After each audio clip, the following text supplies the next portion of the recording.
ვაგზელებთ ჩვენი ვრცელი ისტორიის თხრობას ჩვენ ვილაპარაკეთ წინა ეპიზოდში გერმანიის გაერთიანებაზე, მე გურამ ნიკოლაშვილი ვარ, ჩვენი მთხრობელია ჯიპას პროფესორი თორნიკე შარაშენიძე და მას შემდეგ რაც ჩვენ მიმოვიხილეთ, რა შესაძლებლობები შეიქმნა მე-19 საუკუნის მეორე ნახევარში, როგორ ისარგებლა ბისმარკმა და მოახერხა ძალიან რთულ ვითარებაში გერმანიის გაერთიანება და მთლიანად შეიცვალა ევროპის უსაფრთხოების არქიტექტურა, გახდა ახალი დიდი მსხვილი სახელმწიფო, რომელმაც როგორც აღნიშნე დააგვიანა სუფრაზე და მას ჭირდებოდა თავისი იმპერიული რეგალიები, მას არ ეყო ის სივრცე იმისათვის, რომ გამختارიყო სრულიად დაცული მძლავრი სახელმწიფო და ამან საბოლოო ჯამში დაბადა მეორე ომი.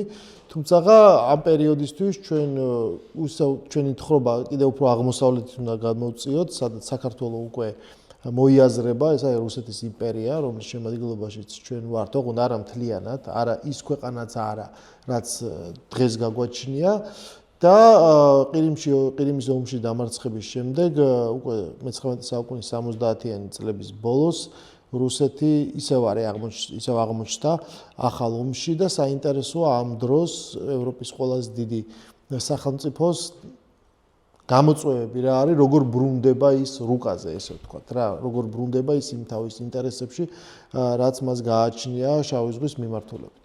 აი, დაბრუნება ძალიან საინტერესო რაღაცაა. როგორ ბრუნდება დიდი სახელმწიფო ომში დამარცხების შემდეგ, მარტივად, ომში ახალი გამარჯვებით, ახალ ომში გამარჯვების მოპოვებით. როგორ დაბრუნდა საფრანგეთი დიდი ნაპოლეონის დამარცხების შემდეგ, ლუი ნაპოლეონმა ყირიმის ომში დაამარცხა რუსეთი. ეხლა რუსეთი ამ ყირიმის ომში დამარცხების შემდეგ როგორ ბრუნდება, უნდა დაამარცხოს ვიღაცა. დაამარცხებს თურქეთს. ეხლა საინტერესო რა არის, ყირიმის ომის შემდეგ თურქეთს ევროპელებმა მისცეს ტერიტორიული მთლიანობის გარანტია. ამ თურქეთში იდეაში გავრცელდა ევროპული გარანტიები. ძალიან მაგარია, ხო?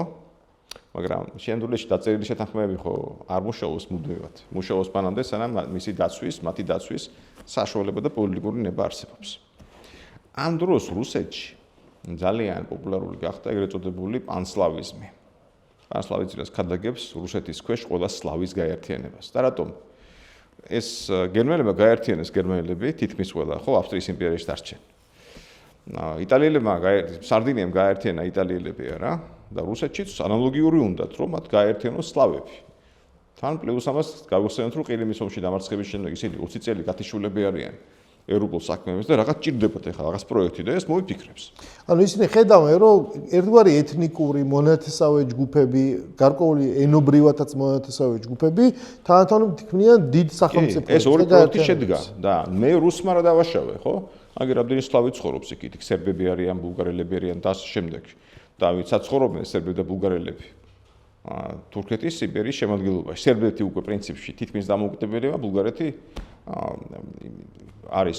მაგრამ ამ დროს რუსეთში ცხოვრობენ სხვა ხალხები, რომლებიც არ არიან რუსი ხალხები. კი, მაგრამ ესენი თავის. აი, როგორი დამოუკიდებელია, როგორც ავსტრიაში, რომ ავსტრია თავის თავს მოიაზრებდა, რომ ჩვენ ვართ, რა თქმა უნდა, გერმანულენოვანი რაღაც ავსტრიელები ქვეყანა, მაგრამ იქ შედის ბევრი სხვადასხვა ხალხი და ეს ნორმალურია იმპერიისთვის. მათი რუსული აღქმა როგორ არის, რომ რა თქმა უნდა, ჩვენ გვყავს რაღაც სახანოები, სხვადასხვა ხალხები და ეს ერთგვარი კონფედერაციის პრინციპით შედის იმპერიაში. ფედერაციულად ეს ხალხები, მაგრამ ისინი ხედავენ, რომ მათ ყავთ კიდევ უფრო ახლო მონათესავე ჯგუფები, რომლებიც დაეიყვნენ მათი ნაწილი, რატომაც არა. კი ბატონო, კაი შეკითხვაა, ძალიან უყურე ხა ავსტრიის იმპერია ალბათ ყველაზე ცივილური იმპერია მსოფლიო ისტორიაში. ყველაზე ესე თქვათ კარგი.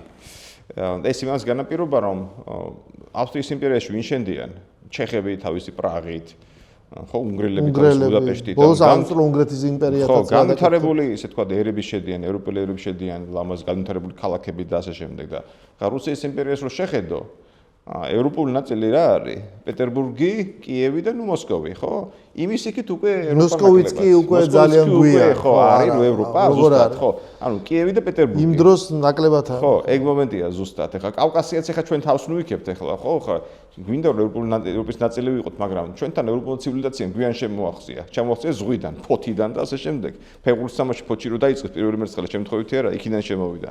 და ეგ მომენტი არის და შესაბამისად, ხადი ეხლა რუსები არ განიხილავენ მანდ ამის თანასწორად ყველას, ვინც მათ იმპერიაში ცხოვრობს. განსხვავებით ავსტრიელი გერმანელებისგან, იმიტომ რომ მათთვის ჩეხი ახლობელი ევროპელია, უნგრელი ახლობელი ევროპელია და ასე შემდეგ. იტალიელები ცივილიზებულები არიან ძალიან, მეც მათ იმპერიაში ცხოვრობდა, სანამ იმპერია გაერთიანდა. რუსეთში თქო თან გადანაწილება ხდება ამ დოვლათის და ჩვენ რო ჩავიდეთ ამ ქვეყნების დედაქალაქებში, ჩვენ ვხედავთ აი იმ იმპერიულ დიდებას, იმ იმპერიულ ანაბეჭს, რომელსაც ატარებს პრაღა, ატარებს ბუდაპეშტი და ყველა ესე დიდი ქალაქი, ხო? არა მარტო ვენაშია და ხა რუსეთის იმპერიის ხედე ასე არ იყო, თუმცა საქართველოს იქცა საქართველოს თბილისი უშუალოდ იქცა რაღაცა იმპერიის კიდევ ერთ ცენტრად, რეგიონულ ცენტრად შეიძლება ითქვას.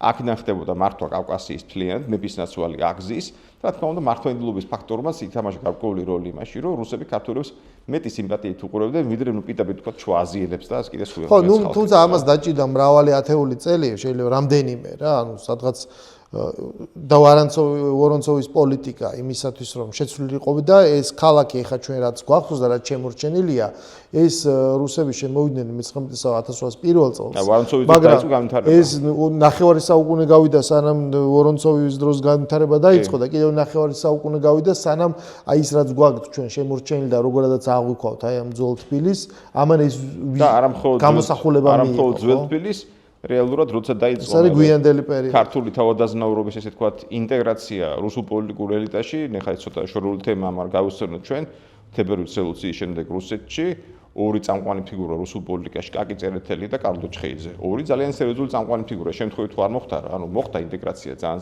სოციალ-დემოკრატების პარტიაში განსაკუთრებით, იმიტომ რომ როცა აქ გაუქმდა ბატონყმობა გაღარიბდა თავადაზნაურობა და ძალიან ბევრმა თავადაზნაურობის წარმომადგენლებმა შვება იპოვა საათ მარქსიზმში.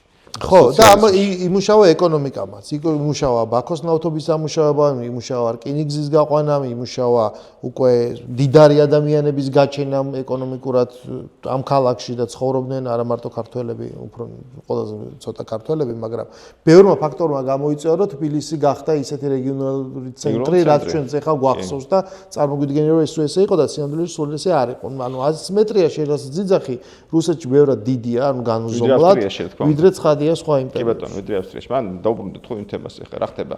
ანუ რუსეთში ეს პროექტი არსებობს პანსლავიზმის, სლავების გაერთიანების და შურიზიების სურვილი ძალიან სერიოზული ბუნებრივია ყირიმის ომში განცდილი მარცხის და დამცირების შემდეგ და ამ დროს კიდევ უფრო საინტერესოა რას აკეთებს ბისმარკი გერმანიის გაერთიანების შემდეგ.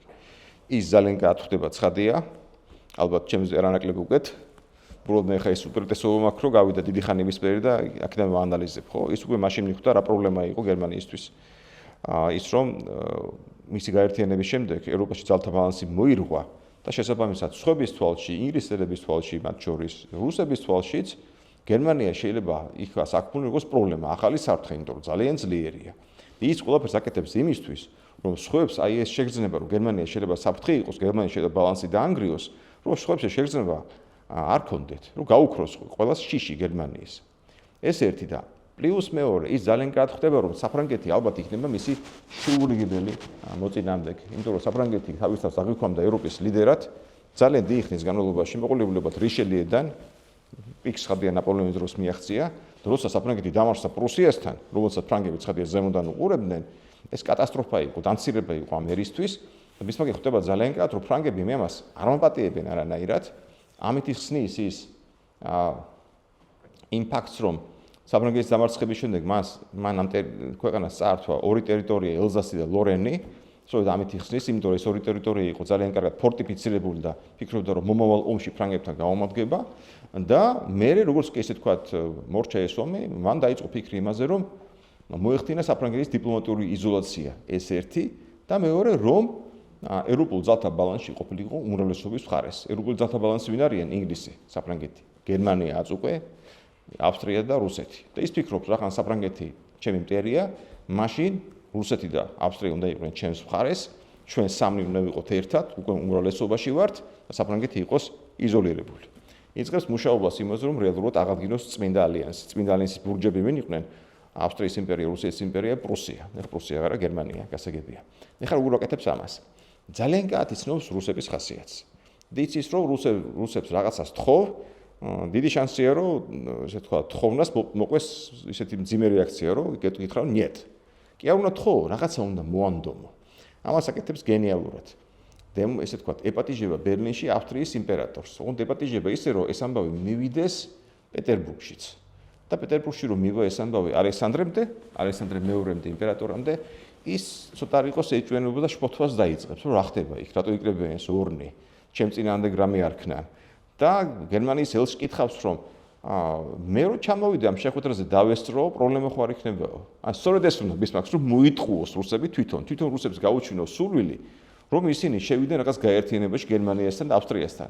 ოღონდ პირდაპირ რუსებს კი არ ეუბნება რომ მოდით ავსტრიელებს ეძახის, რუსები აეჭვიანოს. რუსები წამოიგებიან ამ ხაფანგზე. იკრებებიან ესე ერთმანეთთან სამივე იმპერატორი და იქნება ბერლინში სამი იმპერატორის ლიგა, რომელიც გულისხმობს რას? გულისხმობს კონსულტაციას, ანუ რაღაც თუ მოხდება ევროპაში ცუდი, სასწრაფოდ იწყება კონსულტაციები ამ სამ იმპერიას შორის. ამ დროს სამივე იმპერიას ყავს საკმაოდ კარგი კანცლერები, რომლებიც განაგებენ საგარეო პოლიტიკას. ბისმარკი გასაგებია ყავს გერმანიას, საუკეთესო კანცლერი ვიცი, ალბათ ოდესმე ვინმე სყოლია, ბოდიში მეტერნიხთანაც. და რუსეთს ყავს გორჩაკოვი, რომელიც მიჩნეულია რუსეთის ყველა დროის საუკეთესო დიპლომატად. კერპი არის ყველასი რავი საწყებული პრიმაკოვით და ასე შემდეგ. ეს იქნება საიმპერატორის ლიგა, რაც ბისმარკის სერიოზული გამარჯვებაა. ანუ მოიპოვა რა? მოიპოვა უმრავლესობა ავსტრიასთან და რუსეთთან ერთად და საფრანგეთი იზოლაციაშია. რაც საინტერესოა, აქ მან მოახერხა ის, რომ დამარცხებული ავსტრია აქცია გარკვეულწილად მოკავშირედ, არც რევანშის სურვილი, სხვა რაღაცა ფაქტორებიც გაანეიტრალა და აქ გამოჩნდა ის შორსხედელობა და სიბრძნე, როცა მან დამარცხებულს ბოლომდე არ მიაჭირა, ესე ვთქვათ რა. და აქ ძელვადიანად მან გამოჩნდა მისი პოლიტიკის ისტორია. ბისმარკისთვის ომი არის, როცა ომი მიდიოდა ავსტრიასთან, ბისმარკისთვის ომი არის პოლიტიკის სიარაღი, პოლიტიკის გაგრძელების საშუალება. ომი არ არის თვითმიზანი. ომმა შენ უნდა მოგიტანოს საბოლოო ჯამში რა, კარგი შედეგი და ვენის აღება მას რას მოუდანდა ხდებოდა ძალიან კარგად. გარდა იმისა, რომ დაამცირებდა, გაამწარებდა ავსტრიელებს და ისინი შურიზიებას იფიქრებდნენ, ამიტომაც ეს არ გააკეთა. დროებითი რაღაცა გამარჯვების და თავბრუხვების გარდა ეს არ მოუტანდა ეს პროსიას, დროებითი სიხარულის. მერე მოუდა პრობლემებს. ეს ძალიან საინტერესო კალკულატელია დღევანდელობისთვის, როდესაც რაღაც პუბლიკა გარკვეული სამხედრო თვალსაზრისით ძომავს ხოლმე, ვინ იგებს და ვინ აგებს და ხშირად ვერ აფასებს ხოლმე დიდ სურათში. სახელმწიფო რას იგებს, თავისი გრძელვადიანი ინტერესს, ან რაც კარგავს. ხო, ეს არის უფრო ბევრად მნიშვნელოვანი. კი. ხო და მოკლედ აი ეს სიტუაციაში როცა ვართ და ბისმარკმა დაალაგა ყველაფერი, უცებ იფეთქებს თურქეთის იმპერიაში აჯანყებები. აუჯანყდებიან თურქებს იქ ბოსნიელები, აუჯანყდებიან მონტენეგროვი, ჩაებება მაშინ სერბეთის მომენტ იწყება თურქეთის ტერიტორიაზე სერიოზული ომი. უჯანყდებიან თავის ქვეშემრდომები. ოღონდ ეს თურქეთის ევროპული ტერიტორიებზეა ლაპარაკი, ხო, აქ თურქეთი არ ეგონოს, ვიღაც დღევანდელი თურქეთი, ხო. თურქეთის ტერიტორია ძალიან დიდად ვრცელდება. ამ დროს კიდე არ დავიწყოთ, კიდე საბერძნეთის მისი იყო, საბერძნეთი დაკარგული აქვს ამ დროისთვის დამოუკიდებელი სახელმწიფოა. რა თქმა უნდა, რუსები ჩაემებიან ამ ომში ირიბად, გაგზავნიან იქ მოხალისეებს, გაგზავნიან იქ სამხედრო ინსტრუქტორებს, გენერლებით ჩავლენ, ეს გენერლები მეთაურობენ იქ, გენერალი მეთაურობს სერბეთის არმიას და ასე შემდეგ. რაც არაერთხელ გავუკეთებია ჩვენთანაც აფხაზეთში, ხო, მაგრამ ხა ბევრს გონია რომ ეს ჩვენთან გააკეთეს პირველად რუსებმა. ამას აკეთებდა ყველა, მათ შორის რუსებიც ალბათ ყოველთვის. ანუ ჩევეკა ძალიან რუსული მოფიქრებული, არა მარტო რუსული, მაგრამ პირდაპირ არ ვებები, მაგრამ მოხალისეებს გაუშვებ რა პრობლემაა, ხო? თან მოხალისეები მიდიან თავის წავიდნენ. თავის წავიდნენ, იმიტომ რომ პანსლავიზმი ძალიან ძლიერია ამ დროს რუსეთში. და როცა ხედავენ რომ სერბები ეომებიან იმას თურქეთს, რა თქმა უნდა რუსებს დახმარება უნდათ ეგ მომენტია. ნახო და როცა დაიწყება ეს კრიზისი, რუსეთი პირდაპირ არ ებმება და მიდის კონსულტაციები ბერლინს, ვენასა და პეტერბურგს შორის, როგორც ამას ითვალისწინებს სამი იმპერატორის ლიგა. და რაღაც მომენტში ეს სამი იმპერატორი გადაწყვეტს, სამი იმპერია გააწყვეტს ერთმანეთში, რომ თურქეთის მთავრობას რაღაცა ნოტა გადასცენა, ნოტაში გაწერილია რეფორმები, რომელიც უნდა გაატაროს თურქეთის მთავრობამ, რომ ამ ხალხებს რაღაცა ავტონომია მისცეს აჯანყებულ ხალხებს. ამ ნოტას რო გადასცემენ, ძალიან საინტერესო რეაქცია მოყვება მას ინგლისის მხრიდან. ინგლისი გაუშვებს თავის ფლოტს თურქეთის სრუტეებისკენ და ნოტა იქვე დამთავრდება. ანუ ინგლისი ფლოტის ერთი დემონსტრაციით გადაუსვამს ხას ყველაფერს. და ანახებს ყველას, რომ მე თურქეთს არავის არ დავაჩაგრინებ. არც რუსეთს, არც გერმანიას, არც ავსტრიას, თუნდაც სამივე ერთად გამოვიდეს. ნუ რუსები ეხვეწებიან მე ფრანგებს, რომ იქეთ თქვენს გაუშვა ფლოტიო სრუტეებისკენ, რომ ინგლისი დააბალანსოთო, მაგრამ ცხადი ხა ფრანგებს ამის თავი არ აქვს. ახალი წაგებული აქვს ომი გერმანიასთან. ამიტომაც ჩაფლავდა მოკლედ ამათი რაღაც ცელვა, რომ თურქეთისთვის თავზე რაღაც მოეხვიათ რაღაც რეფორმები. ეს ომი გაგრძელდა და მოკლედ საბოლოო ჯამში მოხდება ისე, რომ ამ შიდა ომის წყალობით, ამ ამბოხების წყალობით რუსეთს მიეცემა შვენიერი საბაბი, რომ ახალი ომი წამოიწყოს თურქეთთან. რატომ? თორე თურქეთი ამ ომით ნელ-ნელა ისე ვთქვათ, კარგავს გულშემატკივრებს ევროპაში.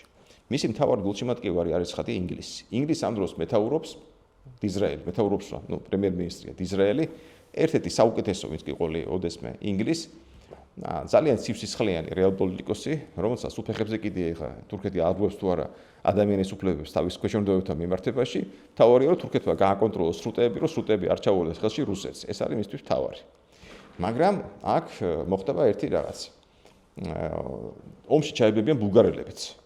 თურქეთის წინააღმდეგ გასაგებია და თურქები დაერევიან ბულგარელებს და ძალიან ბევრ ბულგარელს დახოცავენ მათ შორის ქალებს და ბავშვებსაც. ეს ამბავი ცხადია მივა რუსების ყურებამდეც და რუსები მერე მოისყიდიან ძალიან ბევრ ჟურნალისტს ინგლისში. ინგლისის პრესა აჭრელდება აი გულის შემძველი სტატიები თურქეთის ბარბაროსობაზე. და ეს იქნება ყველაზე ეფექტური იარაღი დიზრაელის განეიტრალებისთვის. იმიტომ რომ ჩვენ გვახსოვს როგორ განეიტრალა თავის დროზე ბისმარკმა ინგლისი პრესაში გამოქვეყნა წერილი რომელშიც ლუი ნაპოლეონი ბელგიას ითხოვდა, ხო? დაახლოებით იგივე ტრიუკი ახლა ჩაატარეს რუსებმა ბრიტანულ პრესაში. იქ გამოქვეყნეს სტატიები, რომელიც მიხედვითაც ირკვევა რომ თურქებმა ამოხოცეს ქალები და ბავშვები, ბულგარელები და ისე შემოტრიალდა ინგლისური საზოგადოებრივი აზრი თურქეთის წინააღმდეგ, ისრაელი ვეღარ ეხმარება უკვე თურქეთს. ამას დაებადა კიდევ ერთი რაღაცა. იმ პერიოდში სტამბოლში, კონსტანტინოპოლში უბრალოდ მოიწვიეს დიდი კონფერენცია. კონფერენციაზე იმსჯელეს რეფორმებზე, რომელიც უნდა გაეტარებია თურქებს, რომ მიეცა მეტი ავტონომია და მეტი უფლება თავისი ხალხებისთვის, მათ შორის აჯანყებულებისთვის, და რომ დაამთავრეს ეს კონფერენცია. ეს კონფერენცია გავდა რაღაცნაირად აი ახლანდელ კონფერენციებს, როცა დასავლეთის სახელმწიფოები, ესე ვთქვათ, გაუწერენ რეფორმებს, უფრო ჩამორჩენილ სახელმწიფოებს და ახლობით იგივე ხდება ზუსტად. და კონფერენცია რომ დამთავრდა, რუსებს გაისროლეს ქვემეხი. და ყველა მიკითხა რა შეასრულეს ქვემესატო ისრიან და აუწყეს თურქებმა იქ დამსწრე ევროპელებს, რომ სულთანმა კონსტიტუცია აჩუქა ხა თავის ქვეშევრდომებსო და ამიტომაც ეს თქვენი რეფორმები წაიღეთ უგანო.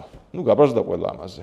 მაგრამ ეს ამბავი რომ თურქებმა ესე გადააგდეს ყველა ამ კონფერენციის მონაწილეები, რუსებმა დაიხუიეს ხელზე, რუსებმა აიღეს ამ კონფერენციის მასალები, სადაც გაწერილია რეფორმები, მოიარეს ამ მასალებით ევროპის ყველა დედაქალაქი და უთხრეს, ხო უჭერთ ხარს თქვენ ამ რეფორმებს, უთხრეს ყველა რომ კი. თურქები წინააღმდეგნი არიან. ანუ მოხდა ისე რომ რუსებმა მოახერხეს ამჯერად თურქეთის სრული დიპლომატიური იზოლაცია, განსხვავებით ყირიმის ომისგან. მთელი ისე ვთქვათ, ევროპა შემოტრიალა თურქების წინააღმდეგ. რატო? ისინი ხოცავენ ბულგარელებს, რეფორმაზე ვარს ამბობენ, გადააგდეს ევროპელები ამ კონფერენციის შემდეგ და იზოლაციაშია თურქეთი. ინგლისი ვერ ეხმარება იმ სტატიების გამო. ხო, ანუ ერთია სიმართლე და მეორეა ამ სიმართლის ეფექტურად მიტანა შესაბამის ადრესატამდე და ამის პოლიტიკურ ინსტრუმენტად გადაქცევა. ხო, ასე იწყება ეს ომი, მაგრამ ომის დაწყება სჭირდება ლოგისტიკა, ხო და ეხლა ლოგისტიკურად გასაგებია ხა როცა თურქეთთან მიდიოდა ომები, რუსეთი უტევდა ორი ფრონტიდან, ერთი იყო კავკასიის, მაგრამ მეორე მისთვის გაცილებით უფრო მოხერხებული და მისთვის გაცილებით უფრო, ესე ვთქვათ, საოცნებო მარშრუტი იყო ბალკანეთიდან გადიოდი პირდაპირ სტამბოლზე, კონსტანტინოპოლზე. და რომ გაივლოთ ეს გზა, რუმინეთი უნდა გაივლოთ. უნდა გაივლოთ ვიწრო გზა და იქვე ზურგში ყავდათ ავსტრიის იმპერია. ანუ ავსტრიის იმპერიის მხრიდან ჭირდებოდათ ნეიტრალიტეტი. ნუ რუსებმა იფიქრეს და ბოლოში ეგეთი გამოსავალი მოიფიქრეს, რომ იქნებ გერმანიას ვთხოვოთ, რომ ავსტრია დააკავოსო. ანუ თუ კი ავსტრია ჩვენ ზურგში დაგვარტყამს, რომ გერმანია ავსტრია დააკავოსო და კითხეს ბისმარკს, რომ აი შენ რას იზამე ხა, ავსტრია თუ დაგვესხმა თავს, შენ რას აპირებ? ნუ ბისმარკი თავიდან წაუყურებს არ გასცემს პასუხს. კიდე კითხავენ. ბოლოში ბისმარკი პასუხობს, რომ მე არ მინდა თქვენ შორის ომი, მაგრამ რამე რო იყოს ავსტრიის იმპერიას საფრთხე შეექმნას, მე განზე ვერ გავდგები. ავსტრიის იმპერიის განადგურებას მე ვერ დავუშვებ. და რუსები გაბრაზდებიან, ცხადია, ფიქრობენ, რომ ბისმარკი მათთან ვალჩია, გერმანიის გაერთიანების ისტორიიდან მოყოლებული. მაგრამ ხვდებიან, რომ თუ უნდათ ეხლა თურქეთთან ომი, ავსტრიის იმპერიას უნდა გაურიგდნენ, რათა კონდეთ ამ ომის დროს ავსტრიის იმპერიის მხრიდან გარანტირებული ნეიტრალიტეტი, რომ მათ ზურგში არ დაარტყა. ნუ უნდა გაიარო მთელი ეს ტერიტორია. რუმინეთთან მოყოლებული უნდა ჩავიდნენ ქვემოთ. ხო. ნუ გაურიგდნენ ავსტრიის იმპერიას წინასწარ. გარიგების პირობები იყო ძალიან მარტივი. ნეიტრალიტეტის სანაცვლოდ ავსტრიის იმპერია იღებდა ბოსნია-ჰერცეგოვინის ოკუპაციის უფლებას, რომელიც მერე წაიღო, მოგვიანებით მისი ანექსია მოახდინა. და რუსეთი პირობას დებდა, რომ ომის დასრულების შემდეგ, რომელსაც ცხადია რუსები ვარაუდობდნენ ამ ომში გაიმარჯვებდნენ, ისინი არ შექმნიან ბალკანეთზე დიდ სლავურ სახელმწიფოს.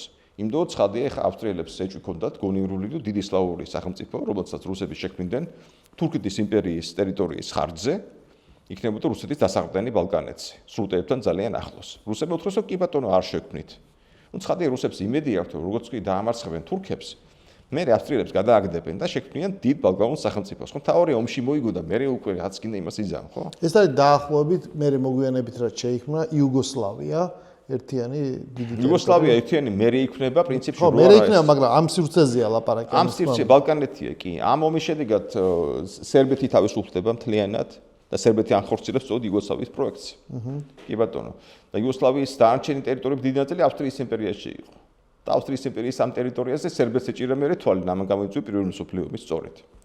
დაიძრება რუსეთი თურქეთისკენ, ავსტრია ცხადია მას ხელს არ შეუშლის და ომი მიდის, ოღონდ ომის დროს რუსები ძალიან სერიოზულად გაიჭედებიან დღევანდელი ბულგარეთის ტერიტორიაზე, ქალაქ პლევნასთან. ეხლა როგორ მოხდა ეს ამბავი? ინგლისი ცხადია ღიად ვერ დაეხმარა თურქეთს.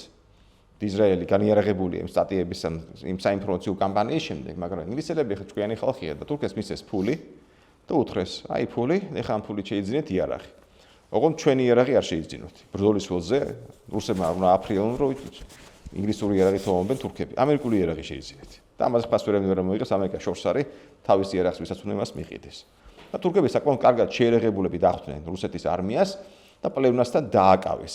ძალიან სერიოზული წინააღმდეგობა გაუწიეს, დააკავეს საკმაოდ დიდი ხნით და რუსებმა პლევნასთან ნახეს საკმაოდ დიდი ზარალი. და როცა რუსებმა ბოლოს და ბოლოს გაიარეს ეს ბარიერი და მიადგენ სტამბულს, კონსტანტინოპოლს, უკვე ძალიან დასუსტებულები იყვნენ. ნუ პრინციპში ალბათ შეეძლოთ კონსტანტინოპოლის აღებას, მაგრამ ამასობაში ინგლისელები ფლოტით მივიდნენ სრუტეებთან, შევიდნენ დარდანელის სრუტეში და მიადგენ კონსტანტინოპოლს და რუსებიც გაჩნდნენ, რომ დაინახეს ეს ჟესტი. იქვე რუსეთის ელჩმა თურქეთში მოაწერია ხელი თურქებს შეთანხმებაზე, რომლის მიხედვით თურქები თხოვდნენ უამრავ ტერიტორიაზე და თანხმდებოდნენ დიდი ბულგარეთის შექმნაზე. ბულგარეთის, რომელიც ხადია ამ დროს რუსებმა გაანთავისუფლეს თურქებისგან. მაგრამ რუსებს ეს დაპყრობები, ეს წარმატებები ესე მარტივად არ შეერჩათ მარტივი მიზეზის გამო. მათ ძალიან დიდი მსხვერპლი ნახეს ომში და თუ კი ვარაუდი ჰქონდათ, რომ ამ ომის შემდეგ ჩვენ გადავაგდებთ ავსტრიას და რაცაც შევპირდით არ აუსრულებთ, შევპირდნენ იმას, რომ არ შექმნით დიდ სლავურ სახელმწიფოს, არ გამოვიდა ესე მარტივად, იმიტომ რომ ავსტრია მიცის, რომ რუსეთი დასუსტებული არმიის დიდი ნაწილი ჩაეხოცა, ეს ამბავი იცის ინგლისმაც, ამიტომაც რუსებს მოთხოვეს ყველაფერი ამ ომის შედეგების გატანა ევროპულ კონგრესზე. და რუსები იძულებით თანხმდებიან. თანხმდებიან იმიტომ, რომ არ არიან მანდაბანი ძლიერები. იქამდე რამდენი რუსები ამარცხებენ თურქებს, მაგალითად 1920 წელს, ერთ-ერთზე მოუწერენ ხელს შეთანხმებას და მორჩა ყველაფერი. იმიტომ ძლიერები არიან, მაგრამ ახლა აღარ გამონდეს, იმიტომ რომ ძალიან დიდი ზარალი ნახეს ომში. ანუ მაინც ეს ნიშნავს თუ არა იმას, რომ ევროპა ცდილობს, რომ ერთგვარ ლეგიტიმურ ჩარჩოებში მოაქციოს და შებოჭოს რუსეთი რაღაც ვალდებულებებით, იმიტომ რომ ჩვენ წინა ეპიზოდებშიც ვილაპარაკეთ, რამხელა მნიშვნელობა აქვს შავ ზღვას, რამხელა მნიშვნელობა აქვს სრუტეებს და იქაც კი ინგლისმა ეხლა რაც ახსენე გარესკა და თქვა, რომ არა, მე ამ სრუტეებს ვერ დაგითმობთ თქვენ და უკვე სამხედრო ძალა იქ გააგზავნა, მაგრამ ისინი ხედავენ, რომ მიადგნენ რუსები კონსტანტინოპოლს, საფრთხე არსებობს და ეს უპირატესობა ის, რომ თან სუსტია, მაგრამ რა ვიცით, ეხლა ხვალდაზე რა ხდება, ხო, თუ ერთხელ პრეცედენტი დაიშვა, იმიტომ ისინი ცდილობენ დააბრუნონ რუსეთი ერთგვარად აი ამ მოლაპარაკების სივრცეში და მას მოაწერინონ ხელი რაღაცაზე, სადაც თვითონაც იქნებიან იმ ფურცელზე წარმოდგენილი. კი, რა თქმა უნდა, და რუსეთი თანხმდება ამაზე, იმიტომ რომ უფრო სუსტია ვიდრე ამის იმედი ჰქონდათ. ანუ ეს ძალიან საინტერესოა, თქვენ შორის დღევანდელ ვითარებასაც კარგად ეხმიანება, რომ ერთის მხრივ ის არის თითქოს გამარჯვებული, მეორეს მხრივ მას ეს გამარჯვება დაუჯდა ძვირი და მესამე ევროპას უწევს ამისი აღიარება და მისი სამართლებრივ სივრცეში დაბრუნება.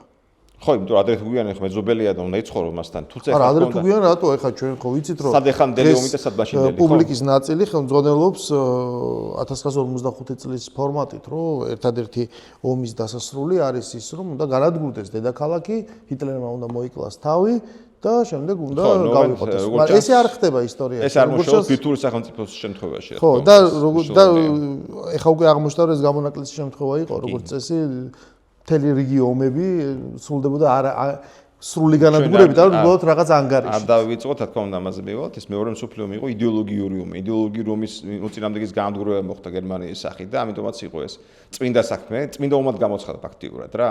თვითონ ჰიტლერმა წმინდა ომი გამოცხადა ბოლშევიკების წინააღმდეგ, როცა დაეცხა თავს 41 წელს საბჭოთა კავშირს და საპასუხოდ ცხადია კომუნისტებმა წმინდა ომი გამოუცხადეს. შემდეგ როცა ქვეყანას ანადგურება ნიკავებ და ანექსირებას უკეთებ, ეს გამართლებული არის ამ იდეოლოგიით. კი, იდეოლოგიური ომი უფრო მძიმეა გაცილებით ყოველთვის, არ არის ჩვეულებრივი. როცა არის ჩვეულებრივი ომი, ომი, რომელიც არის გავლენებისთვის ტერიტორიებისთვის, ეს არის პრაგმატული და რაღაც ანგარიში თავდება. აი ეს ანგარიში იყო ეს კონგრესის შედეგი. ეს იყო პრაგმატული ომი გაცილებით ცხადია შედარება, თუნდაც ამ უკრაინის ომთან, რომელიც გაცილებით მძიმეა. ის მალე მორჩა და ეს მეხუთე წელია მიდის. ხო და მოკლედ მოიწოვენ კონგრესს და ბისმარკს სასტიკადან უნდა კონგრესი ჩატარდეს ბერლინში. უნდა რომ პარიზში ჩატარდეს, რომ ფრანგებს ესე ვთქვათ შეტენოს თუ რამე ხათაბალა იქნება. ბისმარკი ძალიან კარგად ხვდება, რომ თუ კონგრესში იქნება კონგრესი ჩატარდება ბერლინში და ის იქნება შესაბამისად კონგრესის მასპინძელი და თავმჯდომარე, მას მოუწევს უნდა თუ არ უნდა მხარის დაკავება, რომ დაიკავოს ან რუსეთის მხარე, ან ინგლისის. და ლავირება ძალიან რთულია. თან იცის მან რუსების ხასიათი. რუსებს მიაჩნიათ, რომ ის მასთან ვალშია, იმიტომ რომ როცა გერმანიას აერთიანებდა, რუსები ამ დროს კარგად იქცეულდნენ, უბღვერდნენ ავსტრიას, რომ ავსტრიას რამე არ მოსლოდა, არ წასულიყო პრუსიის წინააღმდეგ და ასე შემდეგ. იცის რუსების ხასიათი. ბისმარკი ვალშია ჩვენთან ფიქრობენ რუსები. შეიძლება სწორი არ არის, მაგრამ ესე ფიქრობენ. ამიტომაც არ უნდა, მაგრამ ფრანგები ხვდებიან ძალიან კარგად, რომ ბისმარკს არ უნდა ხათაბალა და ხათაბალას ტენიან და ვარსაუმე რომ კონგრესი მოიწვიონ პარიზში. საბოლოო ჯამში კონგრესი იწვევენ ბერლინში. იმართება კონგრესი ბერლინში და ბისმარკი ხათაბალას თავიდან ვერ აიცილებს. რაღაცა მომენტში მაინც უფრო გადაიხრება ინგლისის მხარეს. ინგლისი ისრაელი წარმოადგენს რუსეთს, გორჩაკოვი და საბოლოო ჯამში დიდი ბულგარეთი რა თქმა უნდა ვერ შეიქმნება, გაყოფება სამ ნაწილად, იმიტომ რომ ინგლისი ფიქრობს, რომ დიდი ბულგარეთი იქნება ავტომატურად რუსეთის მოკავშირე, რაც საბოლოო ჯამში ესე არ აღმოჩნდა. იქ მე ბულგარეთი ჩაება რუსეთის წინააღმდეგ ომში მოგვიანებით. და ბულგარეთის ადგილად შექმნეს ბულგარეთი, აღმოსავლეთ რუმელია და კიდევ მაკედონია, რომელიც ახლა სახელმწიფო ჩრდილო მაკედონია რო დაარქვეს. და ჩვენ რომ მოგვიგო და ევროპის ჩემპიონატზე გავიდა. აი მაკედონია. შექმნეს ცალკე, რატომ? რომ არ ყოფილიყო დიდი რუსეთის მოკავშირე ქვეყანა ბალკანეთზე. ანუ სუფთა წმინდა პოლიტიკური მოსაზრეებით გაჩნდა დამოუკიდებელ სახელმწიფო მაკედონია, რომელიც დღემდე არსებობს. ესე იყო ეს ამბავი, ძალიან საინტერესოა. ხო და დამოუკიდებელი მე გაიყვეს მაკედონია, წაიღო იმან სერბეთმა, მოგვიანებით მე. მაგრამ ეხლა დამოუკიდებელია. და მეორე მომენტი იყო ძალიან მძიმე კიდევ. არ უნდათ არაფერთ რომ რუსეთს წაიღო ბათუმი, მაგრამ ბათუმი ამ დროს წაართვეს რუსებმა აჭარას, აჭარას კიდე თურქეთის ბოდიში და მიაღწიეს იმას, რომ ბათუმი წაიღო რუსეთმა პორტო-ფრანკას სტატუსით მხოლოდ გონი 20 წლის შემდეგ მოახერხა რუსეთმა, რომ მოიშორა პორტო-ფრანკას სტატუსი და ბათუმი გადავიდა მთლიანად რუსეთის სუვერენიტეტის ქვეშ. ანუ ჩვენ მაინც როცა ეს ევროპული თეატრი აღწერია მოქმედების საომარი მოქმედებების, მეორე ფრონტი არის კავკასიაში. ეხლაც, უკვე ამ ომის დროსაც. და უკვე ქართული მხრიდან არის სერიოზული ტერიტორიული შენაძენები, ხო? კი, აჭარა საბოლოო ჯამში ჩვენ დაგვჭა, როგორც და არა მარტო აჭარა. რაღაც ნაწილი მე დაიკარგა. სომხეთის შენ გულისხმობ იმას? ხო. კი ბატონო, რა თქმა უნდა. ოღონდ იმათოს რაღაც ნაწილი დაკარგეს მერე სომხებმა პირველი მსოფლიო ომის მერე, რაც უნდა წაიღოთ, მაგრამ ვერ წაიღეს, თურქეთმა წაიღო, როგორც ცნობილია. ხო და კიდევ ერთი ძალიან მძიმე მომენტი რაც იყო რუსებისთვის, ინგლისელები იმდენად ძლიერად გრძნობდნენ თავს ამ კონგრესზე. ნახეთ რუსეთს არმიის დიდი ნაწილი ჩაეხოცა, რომ თქვეს, რომ ჩვენ რამე რო იყოს აწი უფლებას ვიტოვებთ სრუტეებში შევიდეთ, გამოვიდეთ. რუსები ძალიან შეაშინა ამ ამბავმა, პლუს ამას ინგლისელებმა მოახდინეს კვიპროსის ოკუპაცია. ბერლინის კონგრესის დაწყებამდე თქვეს, რომ აწი ჩვენ თურქეთი უნდა დავიცვათ, კვიპროსი ჩვენია. კვიპროსი რო ბაზა აქვთ, მაშინდელია, სხვათა შორის, ანუ იქიდან მოყოლებულია ეს ყველაფერი. ყველამ რაღაცა მიიღო ამ კონგრესზე. რუსებმა ცხადი რაღაც ტერიტორიები დაიკანონეს, სხვა შორის ასევე წაართვეს დღევანდელი მოლდოვა, რუმინეთს. ეს ის ტერიტორია იყო, რომელიც მათ დაკარგეს ყირიმის ომში დამარცხების შემდეგ, ამის მერე დაიბრუნეს, წაართვეს რუმინეთს, რომელიც აფრიკაში არ იყო, მაგრამ ჭირდებოდათ. წაიღეს ეს ტერიტორიები, რომელიც ჩვენ დაგვჭა მერე, ბათუმი და ასე შემდეგ. ბოსნია-ჰერცეგოვინის ოკუპაციის უფლება მიიღო ავსტრიის იმპერიამ. კვიპროსი წაიღო ინგლისმა, საფრანგეთს კიდე ჩრდილოეთ აფრიკაში რაღაც ტერიტორიები შეპირდნენ, რომ ნაწყენი დადარჩენილი იყო. ერთ-ერთი იტალიამ ვერ მიიღო, ვერაფერი, როცა იტალიამ პრეტენზია გამოთქვა, ჩვენც გვინდა რაღაცო. ბისმარკმა კითხა, რატო ითხოვთ რაიმე ტერიტორიას კიდევ წააგეთ რაიმე ომიო, ტერიტორიას რო ითხოვთო? საბოლოო ჯამში ეს კონგრესი დამთავრდა ისე, რომ რუსეთს თითქმის გაუნულეს თავის წარმატებები. და გორჩაკოვი, რომელმაც პრინციპში ამ ომში გამარჯვებით დააბრუნა რუსეთი როგორც დიდი სახელმწიფო, ეს კონგრესი აღიქვა თავის დამარცხებად. და იმდენად ძიმე განიცადა ეს კონგრესი, რომ მე პეტერბურგში აღარ დაბრუნებულა, საერთოდ წავიდა რაღაც გერმანიის გონი ბადენში კულტურზე წავიდა, იქ გარდაიცვალა. ისე მძიმედ განიცადა დიპლომატიური მარცხი ამ კონგრესზე. მაგრამ ტერიტორიები რუსეთს მაინც დარჩა, ჩვენ დარჩა ყოველ შემთხვევაში. ეს იყო მისი მონაპოვარი. ეს იყო ის მონოპოვარი, მაგრამ და ეს შეთანხმებები ყველაფერი გაფორმდა უკვე ბერლინის კონგრესზე. ბერლინის კონგრესზე, ასევე ბერლინის კონგრესზე გახჩდა დამოუკიდებლად სერბეთი, აღიარა ყველა იმ პერიოდში, რუმინეთი აღიარეს, ანუ ამითაც იყო ძალიან მნიშვნელოვანი, რომ ბევრი დამოუკიდებელი სახელმწიფო აღიარეს, de facto დამოუკიდებელი. მოკლედ თურქეთის გავლენა და ფლობელობები შეიზღუდა ბალკანეთზე პირველ რიგში და კავკასიაში. თითქმის განდენეს ბალკანეთიდან კავკასიის დიდი ნაწილი მაშინ დაკარგა. და მეტნაკლებად ჩამოყალიბდა ის კონტური, რაც დღემდე მოდის, ხო, საზღვრების. თითქმის ეხა პატარა განსხვავების მიუხედავად, აი ეს კონტური, რაც ჩვენ წარმოადგენაში დღეს უკვე ვიცით, სად და როგორ ხდება, ეს მაშინ დაალაგდა ჩამოყალიბდა. საინტერესოა მართლაც რაც შენ ახსენე კვიპროსის თემა, იმიტომ რომ ეს სტრატეგიულადაც მნიშვნელოვანი ადგილი უჭირავს ამ კუნძულს და ბრიტანელების ყოფობა და ისიც რომ კვიპროსი არის გაყოფილი, ხო, იმიტომ რომ ჩვენ დღეს დამოუკიდებლობა გამოაცხადა, მაგრამ ვერც დამოუკიდებელია ბოლომდე, იმიტომ რომ ნახევარი თურქეთს არის აღებული, რომ სხვა შეეკრას და მეორე მხრივ თურქეთიც იქ პრაქტიკულად კვიპროსის გადმოსაყიდიდან უკანონოდ იმყოფება და აი ამ კონფლიქტით როგორ ხეირობს ამ შემთხვევაში ბრიტანეთი, რომელიც ინგლისი ხეირობს, იმიტომ რომ შორს არის მას და აქვს სამხედრო მყოფობა. ზღვაზე კონტროლი აქვს და როცა უნდა მივა სრუტეებთან და რამე რო იყოს დაიცავს კონსტანტინოპოლს, ძალიან მნიშვნელოვანია ზღვის კონტროლი. ჩვენ ამას ხედავთ ეხლა ირანთან ომის შემთხვევაში, ზღვიდან მიდის ყველაფერი, ხო? კი, ძალიან მნიშვნელოვანია და ანუ მას აქვს ბაზა და როგორ ამ შემთხვევაში ის რომ თვითონ კუნძული გაყოფილია და კუნძული რაღაცნაირად შუაზე იმყოფება რაღაც ბოლომდე მოუგვარებელია, ხო ეს კონფლიქტი მიუხედავად იმისა, რომ ორივე ქვეყანა ნატოს წევრია. ეს მაინც ეს რჩება და აი ეს ვითარება დარჩება კი ძალიან დიდხანს. კი, ალბათ ესეც იქნება და ეს ვითარება არის ხელსაყრელი იმისთვის, რომ შენ უკვე ვერავინ ვერ გეტყვის, რომ ეს შენი ბაზა ეხა აქედან წაიყვანე. ხო, ეს რაღაც ბაზები იქიდან მოდის, კიდე მოყოლებული. ხო, ეხა უცებ აი ამ ომმა, ეხა რაც ინაში ხდება, უცებ აღმოაჩინა, რომ უი თურმე რამდენი ბაზა არის, იქ სადაც ბრიტანეთს აღმოაჩნდა ბაზა, იქ სადღაც საფრანგეთს, იქ ვიღაცამ საერთოდ დაძრა, ხო? ანუ ეს მიმალული აქტივები, რომელიც ნუ ეს სადღაც მოძებნო ალბათ ყველგან ნახავ, მაგრამ ესე არ ფიგურირებს. ხო, უცებ აღმოჩნდება, რომ ყველა სადღაც რაღაცა ინტერესი აქვს და საერთოდ არ არსებობს არაბული ქვეყანა, როგორც აღმოჩნდა, სადაც ამერიკის ბაზა არ იყოს თურმე. გამოდის რომ სამხედრო მყოფობა განსაკუთრებით ისეთი ბაზა, რომელსაც ზღვაზე აქვს წვდომა და საზღვაო გზების კონტროლი უფრო და უფრო მეტ ღირებულებას იძენს და სწორედ მაშინ ყალიბდება აი ეს კონტროლი, რომ შენ შეიძლება ვიღაცას ტერიტორია წაართვა, ხალხმა დამოუკიდებლობა გამოაცხადოს, მაგრამ როგორც კი გამავალ გზას სრუტეებს ემუქრება საფრთხე, იქ იმ წუთშივე ქვეყანა არიხევს უკან, ხო? ამის შესაძლებლად და ამიტომ აქვს აი ამ სრუტეებს ამხელა მნიშვნელობა. სრუტეების მნიშვნელობა დაკარგავს ინგლისისთვის მოგვიანებით, მხოლოდ საბოლოოდ მნიშვნელობა დაკარგავს მაშინ, როცა თურქეთი ჩაებმება გერმანიის მხარეს პირველ მსოფლიო ომში ინგლისის წინააღმდეგ, მანამდე ინგლისის სრუტეებს ტყუილებით იცავს შეიძლება ითქვას და საფრანგეთიც მასთან ერთად. ნუ პრინციპში ეს ეპიზოდი ჩვენ შეგვიძლია დავამთავროთ, რაც შეეხება უკვე 70-იან წლების ბოლოს რუსეთ-თურქეთის ომს და ტერიტორიულ მონაპოვარებს, მაგრამ ეს მაინც მეხსიერებაში დარჩა. მათ შორის ისეთ უკვე თანამედროვე ლიტერატურაშიც აისახა გარკვეულწილად, ხო? აკუნინ ჩხარტიშვილის თურქული გამბიტი ეს ომი ასახული ზუსტად. და ის პერიპეტიებია მოთხრობილი, ხო, რომ იქ ვიღაც აგენტია ჩანერგილი რუსებთან, რომელიც შეუქმნის სწორედ მის გამო შეექმნა პრობლემა რუსებს პლებნასთან. ეს არის ამ წიგნის და ნუ ფილმის გადაიღესმენი სიუჟეტი. ხო, ამის სიუჟეტი. ნუ გასართობი კარგი ავტორია აკუნინ ჩხარტიშვილი. ხო, ჩვენ რაც უფრო ჩვენ თხრობაში უფრო და უფრო ჩვენი დროისკენ მოვიწევთ, მით უფრო ნათლად კარგად ჩანს აი ეს ფაქტორები, რაც დღემდე იგრძნობა, ესე ვთქვათ რა და დღემდე მოყვება ეს კონტურები ამა თუ იმ დღეს არსებულ და დღეს მიმდინარე მოვლენებს, თუმცა ამ მოვლენების შესახებ ჩვენ უკვე მოგითხრობთ შემდგომ ეპიზოდებში. ყველა საინტერესო წინ არის.